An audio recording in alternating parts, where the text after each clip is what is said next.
The vision of this ministry is to raise saints with selfless spirit. And we said that selfless spirit is broken down into seven pillars. We talked about the pillar of humility, talked about respect, talked about courage, talked about generosity, we talked about care, and so on and so forth. This morning, I want to speak to you on acts of selflessness. Acts of selflessness. Acts of selflessness. To be selfless means to put others before you. To be selfless means to take the last position. To be selfless means to collect last. So in a situation where people are sharing stuff, to be selfless means to be the last person to collect. That's what selflessness is all about.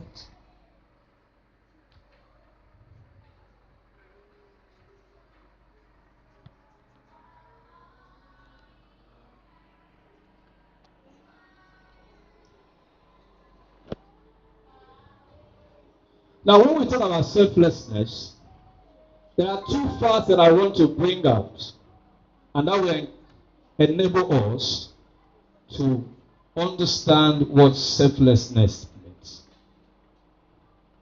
The first part is that everybody has something to give.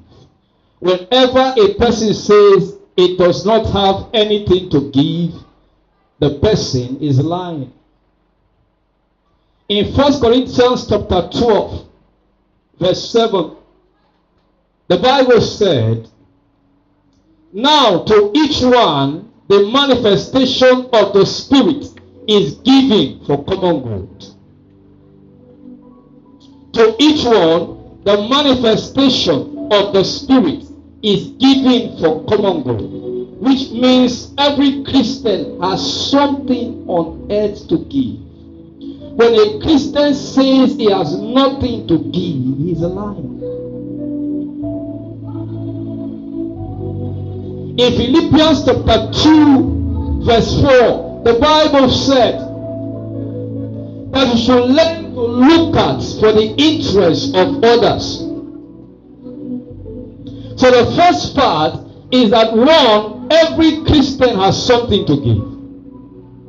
Number two part is that we are commanded in Philippians chapter 2 verse 4 to learn to look out for the good of others. It's not something you do by choice. It's a commandment that came from the mouth of God.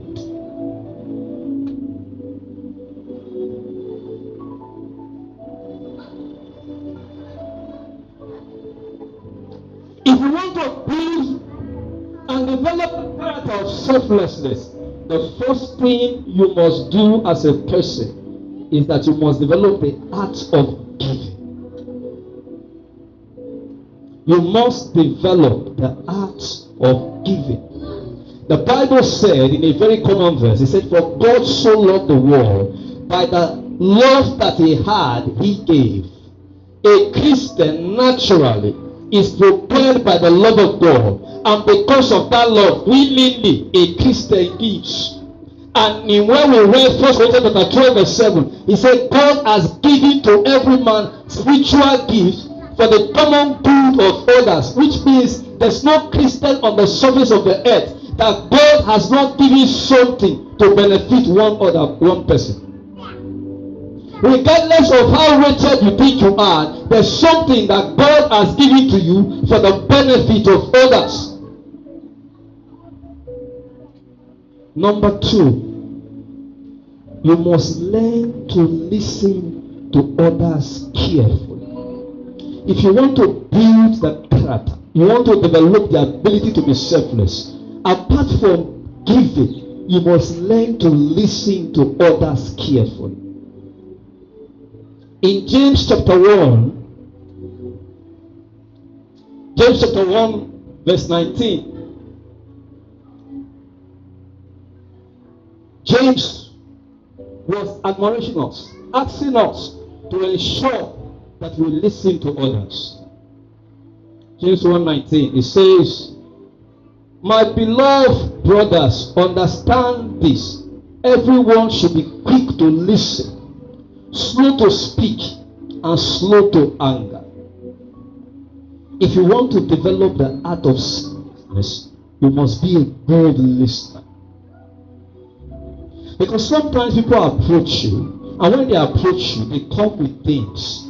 If you don't listen to understand where they are coming from, you will not be able to form empathy in your heart. You must be a good listener.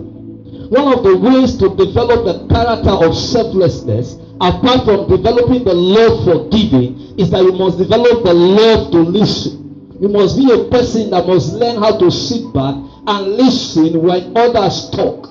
Now, while they are talking, two things comes to your mind. What is the fact? Observing them. James said, you must be quick to listen, slow to speak. Another translation said, you must be quick to listen and slow to teach. Some people are in a hurry to teach when you have not spoken what you are there to say. You approach a person and you are saying something. You have not finished his offering solution. You have not finished his providing advice. You have not finished his giving you solution. You must sit down first and foremost to understand what the person is saying. Then you can be in a right position to know whether you are capable enough to offer advice or to offer solution. So to develop the art of selflessness, you must be a good listener. And Jesus portrayed this over and over again. There are so many occasions where people will just come to Jesus, approach him, and while talking, he will never reply. He will just be watching. Like when they came to him, they brought a woman that was caught in the act of adultery. The Bible said that the Pharisees approached him and said this woman was caught in the act of adultery. And the law of Moses said, whoever is caught in that act should be stoned to death. Said Jesus kept quiet, bent down, and was writing on the ground. While he was writing on the ground, what happened? The spirit of wisdom explained to him the next line of action. And so when they came the second time and said, Master, did you not hear us? Up and said to them, he that is without sin, let it be the first to cast stone on her. And one by one they walked away. Do you know that this ability to listen has even messed up the life of others? An angel can appear to you in the dream and he wants to say something to you. While he's talking, you can't. I remember a particular experience I had in school. I was about rounding up youth service in school. And in 2004 December, I've already gotten the vision of this ministry. And in that dream, while I was praying in that dream, everybody appeared to me and he came into my room and he was holding a brown envelope in his hand. And while he looked at me, he asked me a question. He said, what are you doing here? I started explaining to him. He said, okay. When he wanted to say something, I said, I am a minister. He didn't say a single word. He handed over the brown envelope to me. He walked out of that room. It took me 7 years of prayer for him to return. It took me 7 years of prayer for him to return to explain what he was about to say. If you want to develop the character, the quality of a selfless Christian, you must be a Christian that is quick to listen and slow to speak. It's one of the attributes of a selfless man. It's one attribute of a selfless woman. The Bible said something. He said, when a fool is quiet, you pass him to be a wise man. But when someone is to open his mouth, he opens his mouth in ignorance and is fully, then he exposes his level of foolishness. Then he can be caught by others, and be abandoned by others. The third act of selflessness is that you must be a people or a person built. 1 Thessalonians chapter 5 verse 11. 1 Thessalonians chapter 5 verse 11. I read. It says, therefore, encourage and build one another just as you are already doing. Paul was admonishing the church, Christians. He said, just as is our practice, encourage and practice to build one another. Why is this important in developing a selfless spirit? When you are driven by the passion to build others, what it means is that the success of others is not a threat to you. When you have developed a passion to build others, what it means is the advancement of others is not a threat to you. I have seen pastors and Christians live in unforgiveness because of competition. Why? Because if you don't understand your position as a leader to build, then you can't be a selfless man. You can't be a selfless woman. There was a time where in the ministry of my father in the Lord, the pastor in Port Harcourt has prayed for about 3 or 4 dead persons, and they came back to life. But the founder of the ministry does not have that record. So whenever they are having a major program on Friday that is healing service, we know who preaches. It is that pastor that is giving the mic to preach. And the founder of the ministry sits down to listen to him. Because in that area, he has mastered the art of terrorism. And there was no competition among them.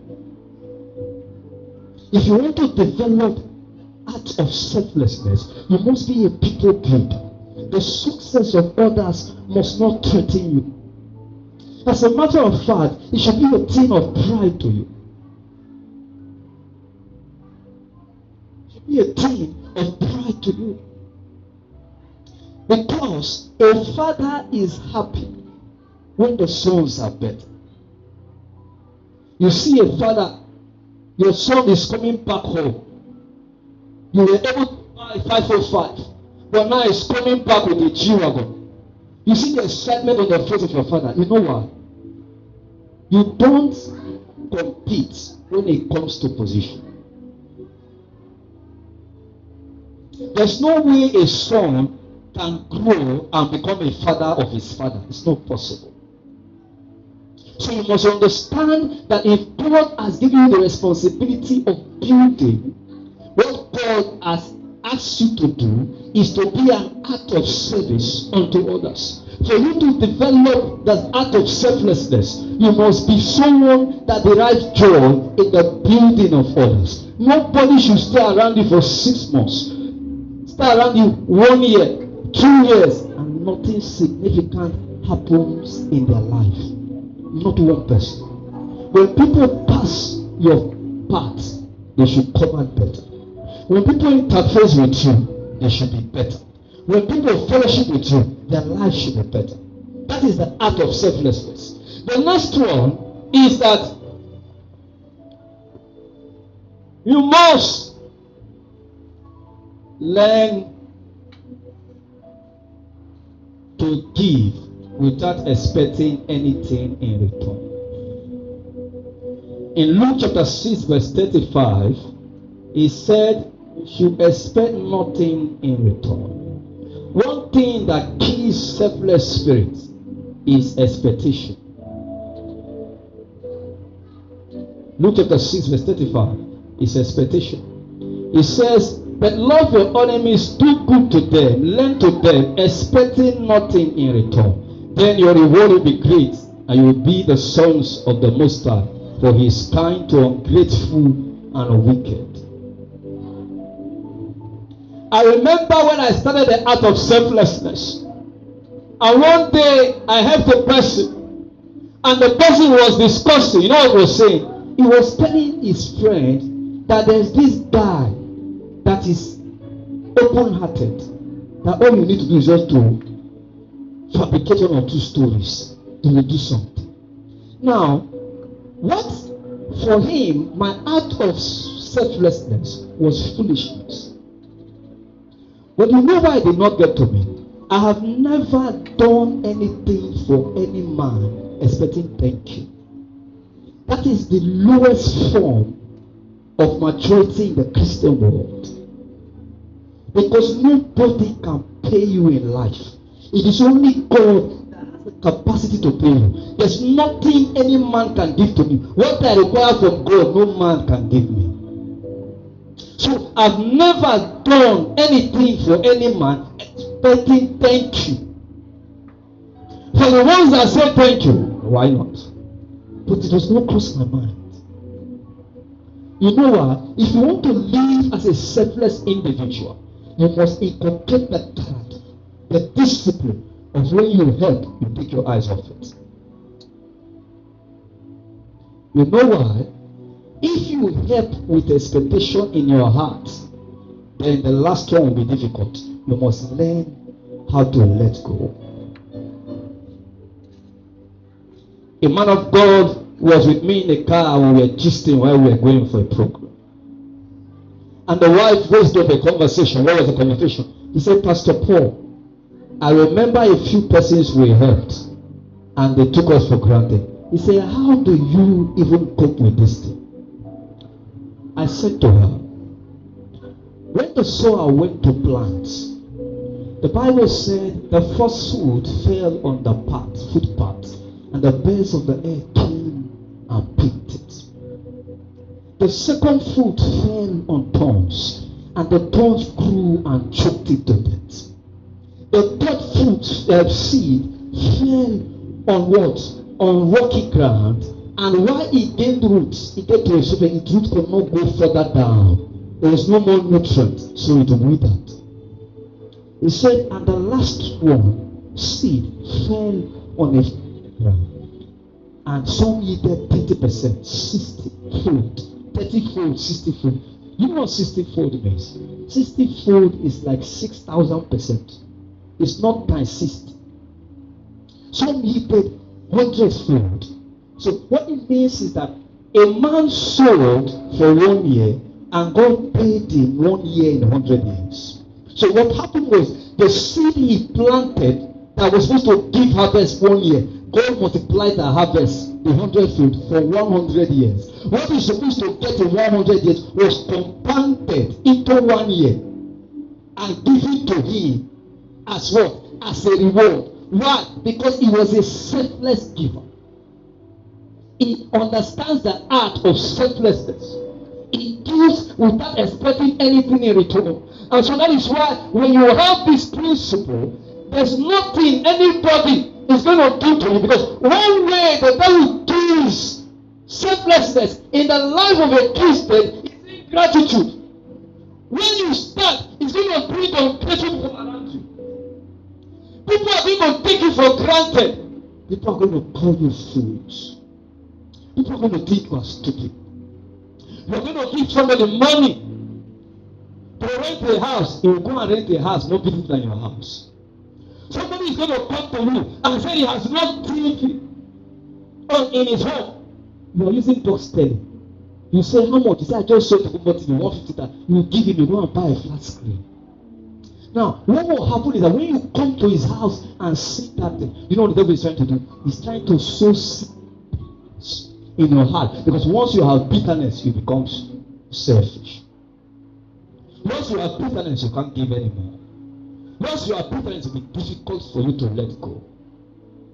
So what God does is that because this is a training, and I've learned this thing with the little time that I practice it.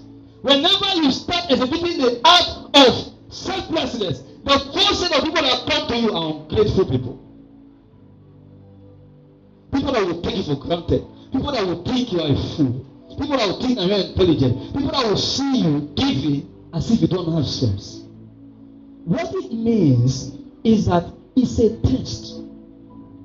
I was listening to a man of God yesterday. He said something. We go to class individually. We sit in groups. when it comes to exam, we write as individual. There's no exam in the university that you write to move to the next class that they promote you as a group. No, they promote you as an individual. So whenever you start up the act of service, the first thing the devil does is to throw, you know, the first thing, he will throw the footpath to you. Footpath. So you are a pastor. You see some people, you help them. With the hope that they will come to church. They abandon your ministry and walk away. You now start living in unforgiveness. That's the first part. That's the footpath. You just sow the seed. What the birds of the air came and took, picked them up and ate them. The second group of people is that you're going to meet second group of thorns. People that you help the first time, you are inability to help the second time. What happened? They become toxic. They start attacking you. That's the thorn. The thorn starts growing, start choking life out of the plant. That's the second set of people the devil will bring to you. The third set of people that will bring to you is the people that you will help. When you help, I think of your help is wasted. Why? Because each time you raise them up, they fall down flat. That's the one on the rock that has little or no sword. When you have passed through the first, the second, the third, you will just imagine as you drop the fourth seed, which is the fourth phase of your life, you start saying 30-fold, 60-fold, and 100-fold. The question is this: why selfless? Why selfless? In Hebrews chapter 7, verse 7, the Bible said, the least is blessed of the greater. If you want to be superior on earth, you must be a selfless man. Selflessness puts you in superiority.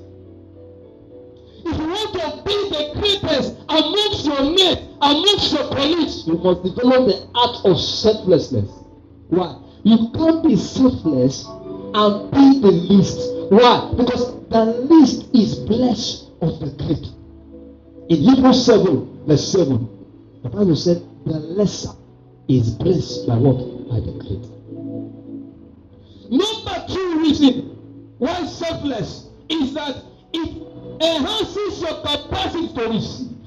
In Luke chapter 6, verse 38, the Bible said, as you give, more will be given to you. As a man learns the art of selflessness, what happens?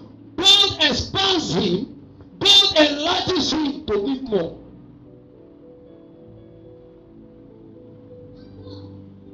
Have you seen an ocean that gives water to streams, lake, and river? Complain of water? It's not possible. Because the ocean is the one that gives. The ocean gives to rivers. The ocean gives to stream. The ocean gives to dams. The ocean gives to lake. Can you see an ocean run out of water? It's not possible. A lake can dry up, not an ocean. When a man develops the art of selflessness, he enhances his capacity to receive. So it starts by one person. God puts one person around you, and all the person needs is 10,000. Then he puts 20,000 in your hand. You drop 10,000. Then one day you go to another place. There are now 50 people that need 10,000. Whatever. That's like 5,000. So he puts 1 million in your hand. Because he knows that if 1 million comes into your hand, 50% will go.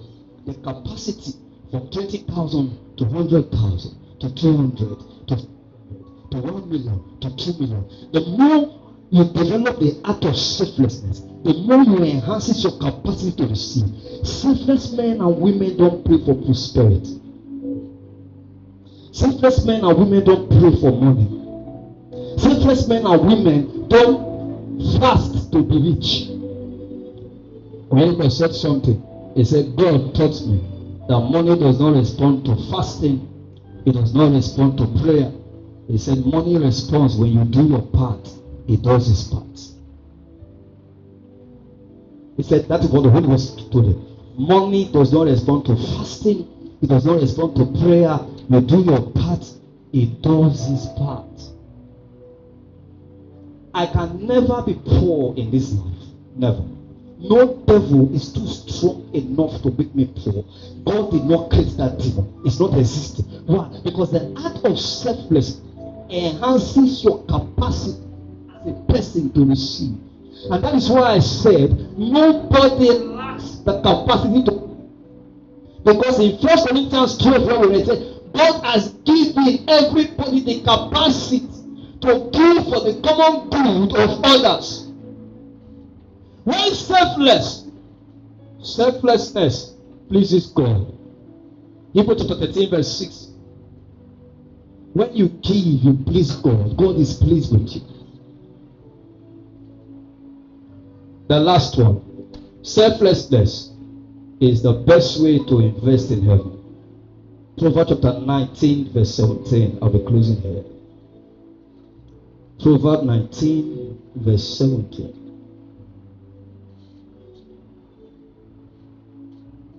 I read. It says, kindness to the poor is a loan to the Lord, and he will repay the lender. When you go to the bank to buy shares, what you have done is to lend money to the bank. Whenever the bank makes profit, they pay you back in dividends. If you go to the federal government of Nigeria to buy bonds, what it means is that you lend money to the federal government of Nigeria. Whenever they make money, they pay you back as interest. If you want to lend God money, what you give is to the needy and the poor. Then God becomes a debtor to you. And who is that man that God will be owing money and he will be poor? Who is that man that God will be owing money and he will be begging for money? Who is that man that God will be owing money and he will be looking for money in Lagos, he can't find it? He that lends to the poor, gives to the poor, lends to God, borrows to God, invest in God. Just like you go to bank to buy shares, you go to banks to buy bonds. If you want to buy in heaven, what you do is to lend, help the poor, help the needy, help the cause of God, help the vision of God. What you are doing is that you are buying shares in heaven. You are buying bonds in heaven. You are buying everything in heaven. Whenever there's a distribution, your name comes. Why selfless? You can't be selfless and not be superior. You can't be selfless and your capacity to receive does not increase. You can't be selfless and not please God. You can't be selfless and be frustrated by the tyranny of this nation and of this earth. Let's stand to our feet.